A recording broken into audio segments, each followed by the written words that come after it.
Hello, everyone.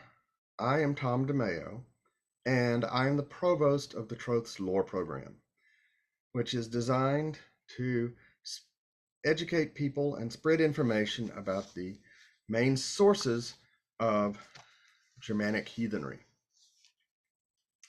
This video will be on the Poetic Edda. The Poetic Edda is a collection of Old Norse texts on mythological and heroic themes. In many ways, the poems of the Poetic Edda are kind of the heart and soul of heathenry. They are starkly beautiful, uh, with rich language and great spiritual significance. I recommend that students start with the Prose Edda as the easiest source of our lore to begin with. But really, that is a kind of a preparatory to understanding the context for the poems in the Poetic Edda.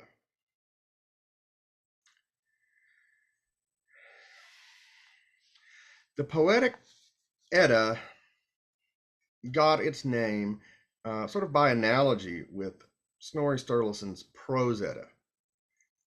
Snorri Sturluson wanted to preserve the complex verse forms and metaphors of basically skaldic Germanic heathen alliterative verse that was used in the Viking Age to praise kings and rulers using very elusive language that referred back to the mythology in kind of these intricate verse forms.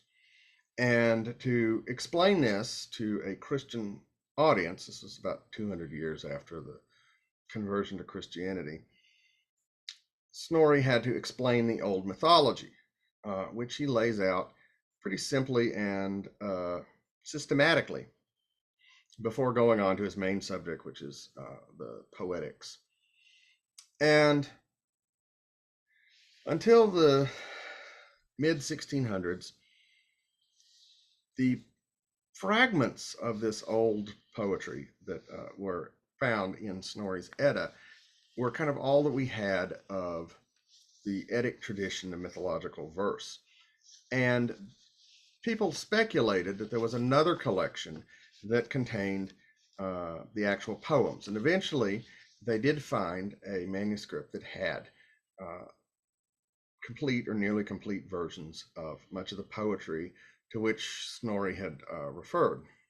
And so, because his book was called the Edda, which is a word we don't really quite know what it means, they also started calling this new collection of poetry the Poetic Edda, sometimes also called the Elder Edda, or the Saemundar Edda, which was named after a famous Icelandic medieval person in a kind of a false or mistaken attribution. The actual poems, how many of them there are, and what they cover, varies slightly from edition to edition of the Poetic Edda, although most of the verses are drawn from the Codex Regius that had the collection of most of these poems in it.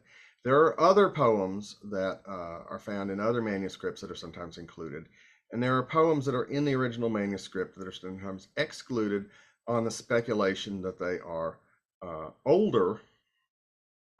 younger than the rest of the collection, that they are essentially imitations written later on in the Middle Ages. And indeed, we don't really know how old any of these poems are.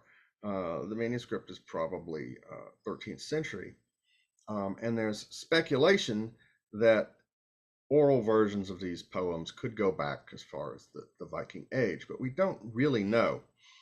And that's something to bear in mind. The Christianization of the Prose Edda is really pretty obvious, but it might also be present in the Poetic Edda. It's just not as easy to see. The Poetic Edda really has kind of two classes of poetry, two subjects in it. The first is mythological, and the second is heroic.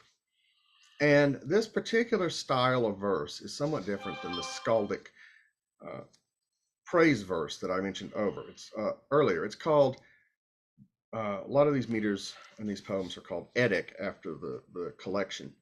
But Eddic verse is somewhat looser and with less stringent rules than skaldic verse. Uh, and it's still alliterative. It means that it's poetry that stresses uh, basically that the first syllable of each word in the important beats of the line are supposed to start with the same sound as other uh, parts of the line, sometimes called forward rhyme instead of the regular rhyme that we get in English poems today. And there are lots of variations in meter and so forth.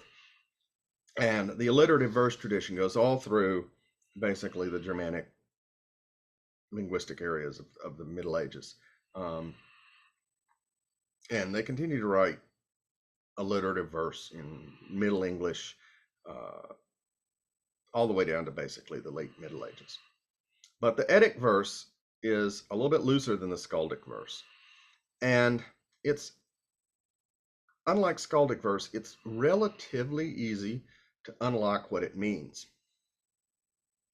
Although it does use a number of kennings and by names and other sorts of references to mythology and to the Old Norse. The first set of poems are mythological, and these are really the probably most potent and poetic pieces that we have about Germanic heathenry.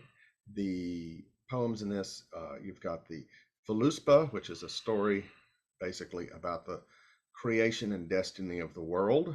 There is the Havamal, which is kind of a combination of a series of basically proverbs with some rather esoteric magical advice that's all supposed to be from Odin. The Grimness Mall that describes various parts of the Norse cosmos and the names of various things. The Norse were very into having different names and poetic synonyms for just about everything. And they are one of the more interesting and evocative and moving parts of Old Norse poetry. And a number of the poems are in a kind of a question and answer style. They involve one of the gods, usually Odin, but sometimes Thor or one of the other gods, in a kind of riddle contest with another figure, usually a giant or a dwarf. And they basically are playing Trivial Pursuit to the death, and they list off different names and answer various complicated questions. And of course, Thor or Odin or whoever it is wins and demonstrates their superior knowledge of the intricacies of the Norse mythology. The other poems are sometimes called the heroic poems, and they are usually about They are about heroes, particularly a kind of doomed hero who is combined with a Valkyrie figure. Um, most of these poems are part of the Volsung or Nibelung or basically Burgundian cycle that we see across several Germanic languages about Siegfried and the Valkyrie that he rescues, and then he is tricked into marrying another woman and ends up being killed, and then his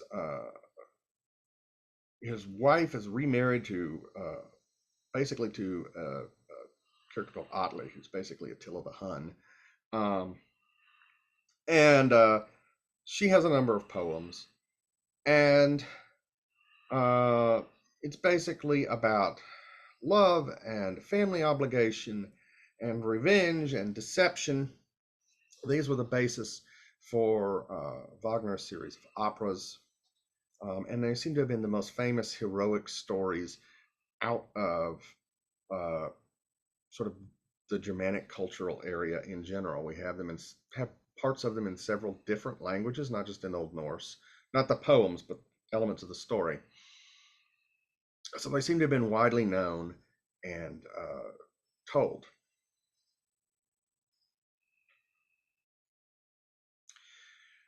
The Poetic Edda, as I said, is probably the kind of the most moving uh, part of heathenry. If you ask most heathens today what they find really inspiring about the lore or the stories, they'll almost always reference the mythological poems, especially the Voluspa and the Havamal. And so they are really kind of one of the richest parts of the heritage that we have coming down out of the Middle Ages with information about the old Germanic gods and goddesses.